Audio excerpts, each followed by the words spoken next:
Zee 24 तास एक पाऊल पुढे। कोल्हापूर महापालिकेला सध्या वेगळाच प्रश्न सतावतोय।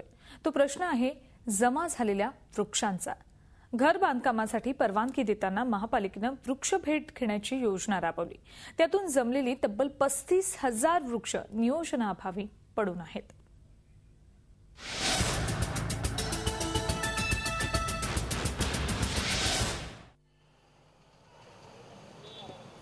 वृक्षारोपण मोहिमेत नागरिकांचा सहभाग वाढावा यासाठी कोल्हापूर महापालिकेने घराच्या बांधकामाला परवानगी देताना वृक्ष भेट देण्याची योजना राबवली।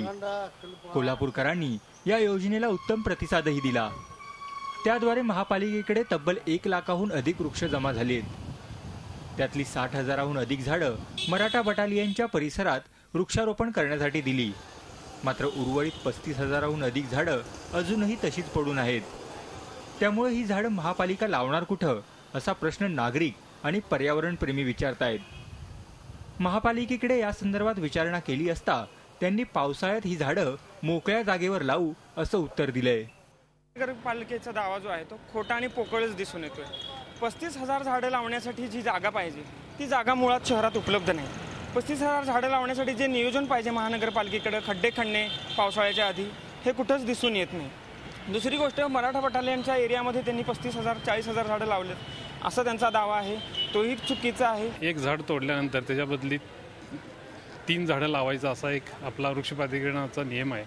त्या अनुषंगानं तेवढी झाडं परत संबंधित बांधकाम प्रमुखांच्याकडून ती जमा करून घेतली जातात। आणि याचा खरा हेतू आहे की प्रत्येक बांधकाम करत असताना त्याला एक ओपन पेस असतो किंवा उद्यानं असतात। त्या उद्यानामध्ये अशा पद्धतीची रिप्लांटेशन किंवा परत वृक्षारोपण होणं, वृक्षसंपदा वाढवणं ही आता सध्या काळाची गरज आहे। कोल्हापूर महानगरपालिकेच्या कार्यक्षेत्रामध्ये आपण गेल्या वर्षी टीए बटालियनच्या माध्यमातून जवळजवळ 52 ते 55,000 झाडं लावण्यात आलेली होती।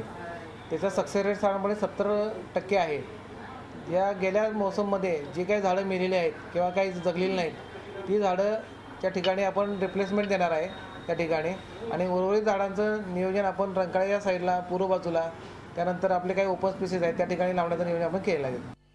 महापालिकेने वृक्ष भेट योजनेतून जमा केलेली झाडं सध्या शहरातल्या विविध बागेत ठेवली आहेत। पण आता यातली अनेक झाडं सुकतायत। महापालिका याबाबत काहीही करत नाही। प्रताप नाईक, झी मीडिया, कोल्हापूर। झी 24 तास एक पाऊल पुढे।